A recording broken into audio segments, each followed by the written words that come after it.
एक और अहम खबर, शाहीन बाग में शहरियत तरमीमी कानून के खिलाफ एहतजाज के मामले में सुप्रीम कोर्ट ने अपने पुराने फैसले पर गौर करने से इनकार कर दिया। मामले की किसान तहरीक के साथ समाअत की अपील भी खारिज कर दी।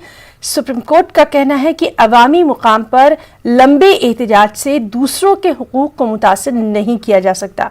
वहीं एहतजाज का हक कभी भी और हर जगह नहीं हो सकता।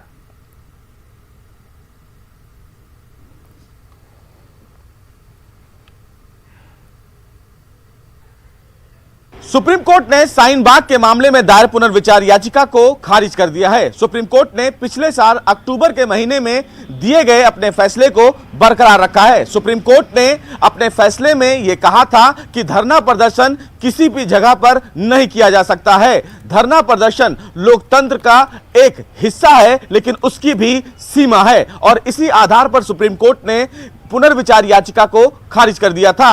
पिछले साल अक्टूबर में सुप्रीम कोर्ट ने शाहीन बाग के मामले में फैसला देते हुए यह कहा था कि धरना प्रदर्शन करने का सभी को अधिकार है, लेकिन हर जगह पर धरना प्रदर्शन नहीं किया जा सकता है। और अगर कोई भी व्यक्ति किसी भी जगह पर धरना प्रदर्शन करता है तो पुलिस के पास यह अधिकार है कि उनको वहां से हटाया जा सकता है। और इसी फैसले को देखते हुए सुप्रीम कोर्ट में एक पुनर्विचार याचिका दाखिल की गई थी, जिस पर सुनवाई करते हुए सुप्रीम कोर्ट ने पुनर्विचार याचिका को खारिज कर दिया। कैमरामैन जगदीश गौतम के साथ सुशील पांडे, न्यूज़ 18 दिल्ली।